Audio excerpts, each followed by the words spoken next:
morning, everybody. It's Miss Carey. How are you? I'm here with a fun quarantine project for you and the fam. Before I came to Riverglades, I was a pastry chef in New York City for about 20 years. I took a break to raise my family and then I moved to Florida. So here we are today and we're going to make challah. So have a look over here. These are some of the tools that you'll be using. These are dry measures, only for dry. This is a wet measure. You put all your liquids in here. This is a dough hook, and these are dough scrapers. This is a bench scraper, and this is a bowl scraper. It's very flexible.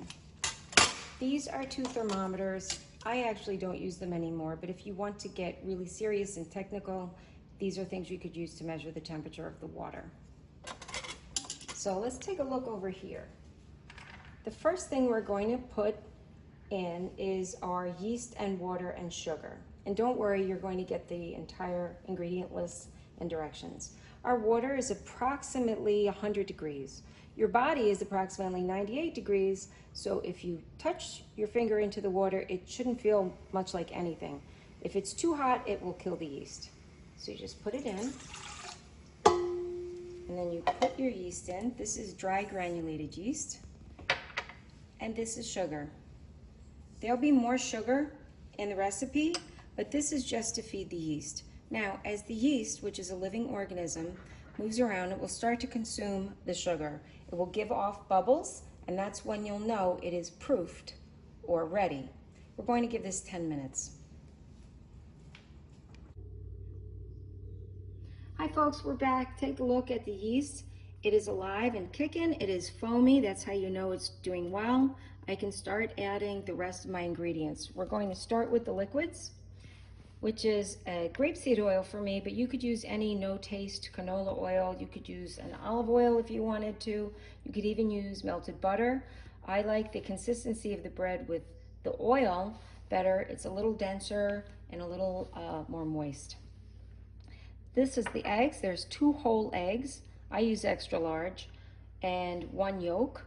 It adds to the color. It helps the protein content, which is going to help it when we're kneading. It will give it some strength and flavor. Here we have salt, and here is more sugar because challah is kind of a sweet bread. Now, I never put salt directly in with the yeast because salt will kill the yeast. So I like to add it with all the other things to give the yeast a shot so it can rise later. So first we're going to put the oil in, and then the egg yolks. Then I'm going to put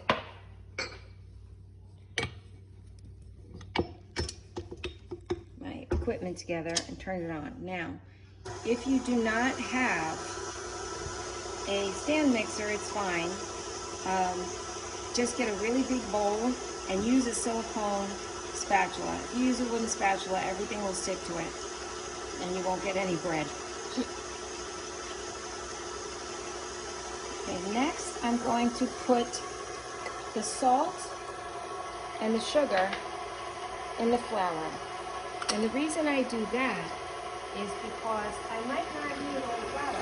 It depends on the atmosphere, literally, as silly as that sounds. And if I use only 3/4 of the flour and all the salt, it would probably be very salty. So we have it like this. I'm going to turn it off, lift it up. My yolks didn't quite break. It's not really a big deal. I'm going to just break them up by hand. Make this go a little faster for you. Okay, now I'm going to put in the flour a little at a time, and there's a lot of reasons for that. The first reason is if I put it all in and I turn it on, it will puff up like a big cloud and I will be covered in flour. And the second reason is it depends on how much flour this bread dough wants to take. Now today's raining, so it will probably take it all. It's a weird little fact about bread doughs. On rainy, warm days in Florida, you're going to get twice the uplift and the yield because it really expands. So it'll probably take all the flour.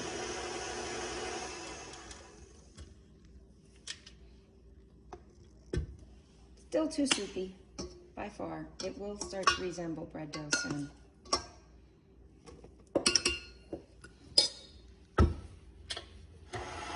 When it gets thicker, it's going to start pulling from the sides. On days when I'm in a very big hurry, I kind of help it. I might help it soon. Let's see. Here's a little more flour.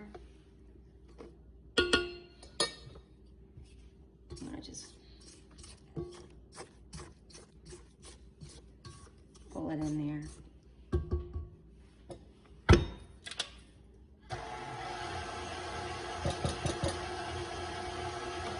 Okay, now it's starting to cook.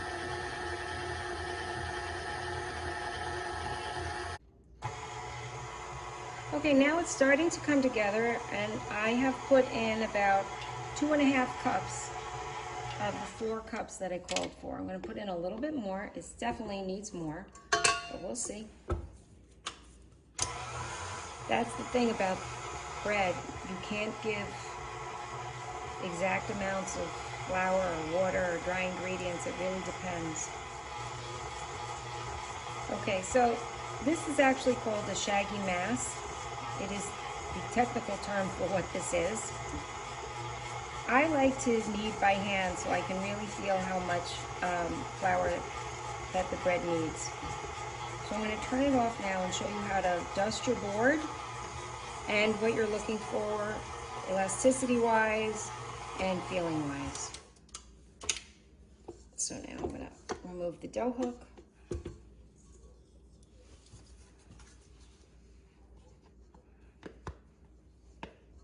Use this to get it all out of there.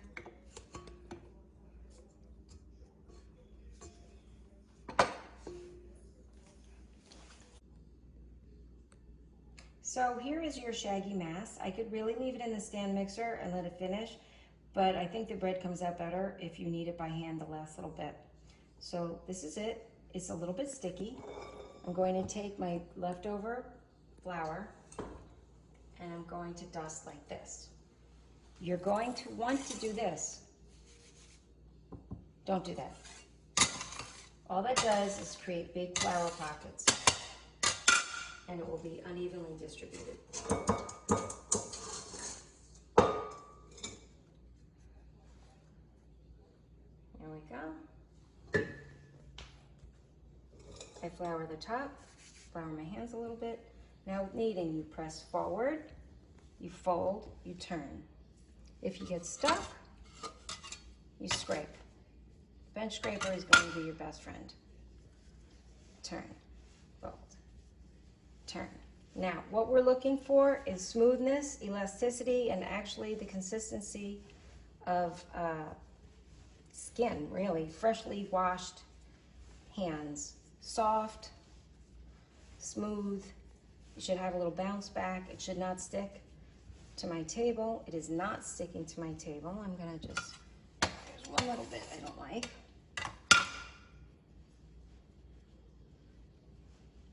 Almost there. See how it bounces back? But again, I need a little more. Just like this, we're pushing forward. We're rolling forward, folding over. Quarter turn. Forward, turn. Whoops. Look at this little guy.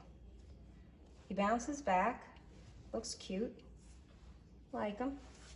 Put a little flour on my hands, and I'm gonna just get him in a good ball. So I've developed the gluten, which is the muscle of the bread, but I haven't broken any strands. I'm going to get out a bowl and show you how to grease the bowl and get it rising.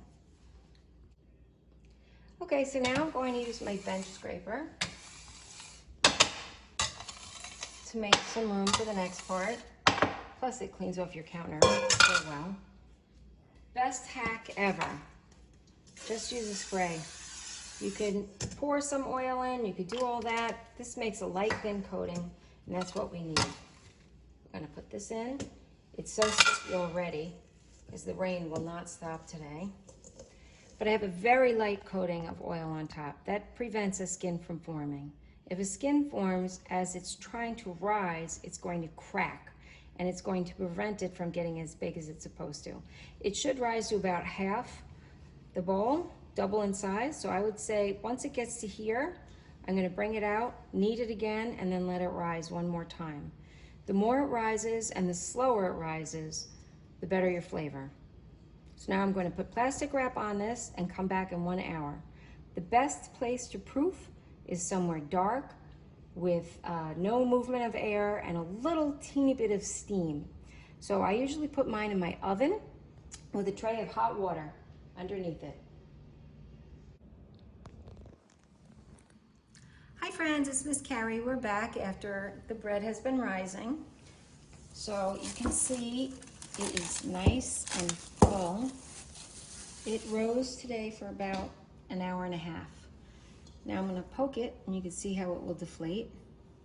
That's what you're looking for. If you let it rise too much, you'll actually come in and it will already look deflated and you will see parts of the dough clinging to the side of the bowl where it was risen to before. So now I'm going to take it out and I'm going to knead it one more time. Remember, this is how we knead. Put the bench flour on. Now we're going to knead it. And remember, we stretch. I'm going to put a little on top because it's very soft. And it's push forward, turn, fold. And we're looking for firm elasticity, silky, not too many bumps. I want to put a little more flour out. I want to get this guy out of here. Again, push, roll, fold. It's always a quarter turn. We are degassing the bread. There's plenty of yeast, so the more it eats, the more it's going to puff up, but the more it rises, the better the flavor. So you can see it's not really sticking. So we've pretty much degassed it already. I'm going to take it and make it into a nice boule, a circle. If yours isn't perfect like this on the first try, don't worry, we'll get there. So take a look. It bounces back. It's got a nice shiny texture, but it's not sticky at all. Again, bounce, texture, and you don't see any ripped gluten. That's what we're looking for. So again, I'm going to get my bowl. I'm going to spray it. You don't want excess oil on the bottom. It will negatively affect how this tastes. I would even spray the top. Roll it around. I'm going to put plastic wrap back on top, and then we'll let it rest for at least an hour and a half, probably 2, and it should get high again. Hi friends, we're back. I just took the bread dough out of the oven that was turned off. It was proofing. It was in there for 2 hours, and as you can see, it has gotten really nice and high. We're going to take it out, shape it. I'm going to do very simple braid, and then we're going to glaze it with an egg wash to make it shiny and look pretty. And then in 1 hour we will bake it. But you can see it is pretty puffy. Now, let's get this guy out. Very gently. I want to deflate it, but not ruin it. I have a lot of shaping to do, so that will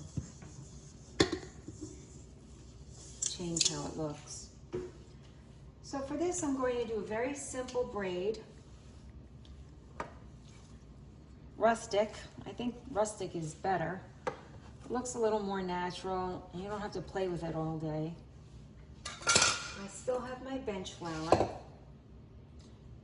Not as much, I just need a little bit. I need the little sides to stick a smidge, just so they can keep their shape. I'm going to deflate, not too hard, press down. I can keep the ends tapered, that's fine. And then gently roll it out.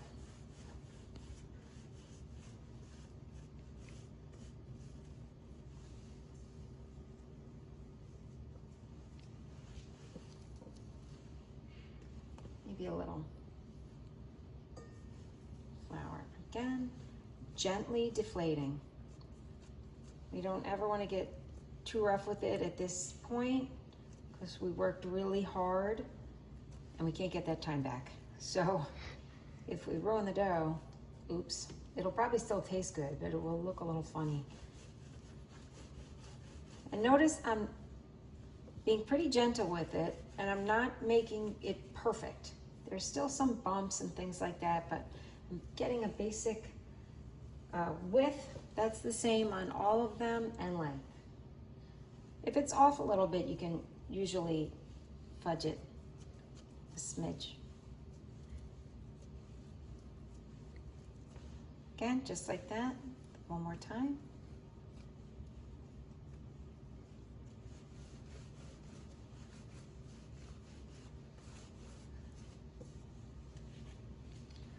Now you can see they're all basically the same length. I'm going to put this guy in the middle.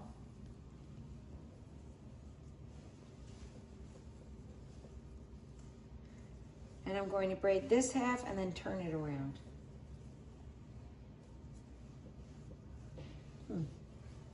Okay. Whoops.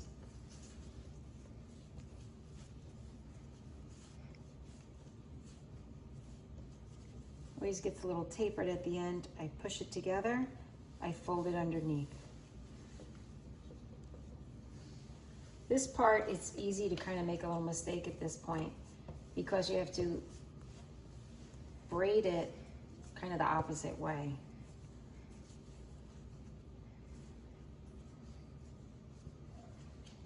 A little uneven. Take the line off, tuck underneath. Goodbye. Now I'm going to put it on my sheet tray. This is called a Silpat, and it's got little microfibers under there and a silicone top. It can be heated up to 500 degrees, which is great because I've had these for years. Hold underneath on a nice fat loaf. I'm actually going to put it sideways because this is big. Remember how much it's been rising. It's going to rise again in the oven. So I'm going to glaze it now. These are egg whites. I want a little bit of froth, not too much. And then, oh, I noticed something under here I didn't like. Tuck it under now because when it starts rising, it might pop off. Try very hard not to get drips on the side.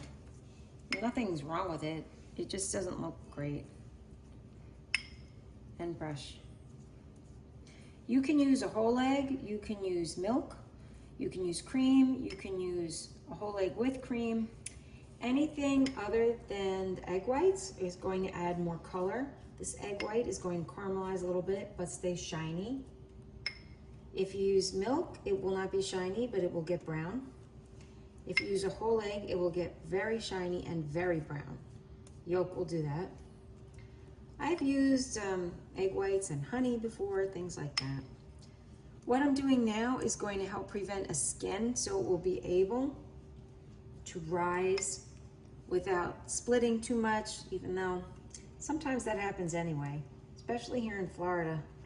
You get a whole bout of humidity and then all of a sudden everything's rising like crazy. Okay, so this is what we look like. All set. If you were going to add poppy seeds or something on top, you would do that after this first rise. When we glaze it one more time, then you put your toppings on. But for now, 1 more hour in the oven. Hi guys, welcome back. As you can see, this has been proofing for an hour and it's even bigger and fluffier than it was before. I'm going to give it its final glaze of egg whites. It's a little crooked right here, but it adds to the charm. Let's just say that.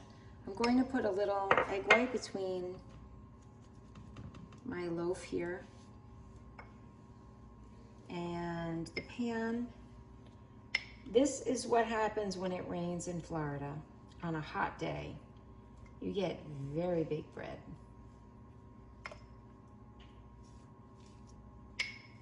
So I'm just making sure I don't get any drippy sides. I'm tucking in my edges. I can kind of fix it over here where it got a little out of control. The yeast are hungry and they are still eating. I can do any little tiny minor touch-ups like this. This would also look very nice if I put the entire braid into a loaf pan. But there's, you know, something a little bit fun about a free-formed loaf. You could do any shape you want to. Look, right there we have a bubble, I pop that. Now there is a good chance that during baking, where the seams are, it might split a little bit. I'm gonna put a little extra egg white in there, a little glue. Try and control this monster. I have preheated my oven to 350 degrees. So it is nice and hot. You don't want to put it in a cold oven. That's where your mistakes will start. Okay, here we go. We're smooth. We're as together as we can be. This is going into a 350 degree oven for 30 minutes. I'm going to check it at about 25, but I won't open the door before that. Otherwise it could fall. Because as soon as the temperature drops in the oven, the steam is going to go down and then you get a rise and a fall. Still tastes good, it just looks funny. That's important to know. If I wanted to put anything on top, I would do it now because it's got that sticky egg whites on it. And the next time you see this, it's going to be gorgeous and brown and ready to eat. Hi, welcome back, Gators. We're finally finished. So here is the result of all your hard work. You have a beautiful crust. It's caramelized, it's shiny. When you're baking it, you're going to want to get a coloration like this on the bottom. It proves it's done. There's one final thing. Might be hard to tell on video, but it sounds hollow. If you come close, maybe you can hear it. That's how it should sound. I hope you heard that. And we're going to take a look at the crumb. I also use a serrated knife. It's easier, it doesn't tear. Ah, this is nice. This is what we were looking for right here. You can see the swirls of where we had it wrapped together. These little pockets of air are where all the steam gave up, and it really smells good. So let's cut a piece. You can serve this with compound butter, which is butter that you blend. Always use an unsalted butter. You can blend it with honey or some spices. I like it with honey because this is kind of a dessert bread, but it is delicious. We're looking for a nice tight crumb, soft, warm, with a good yeasty smell. Thanks for taking this little trip with me, Gators. I miss you a lot. I will see you soon, and stay tuned for next time when we talk about sorbets, cookies, and really anything else you want to learn about. Bye.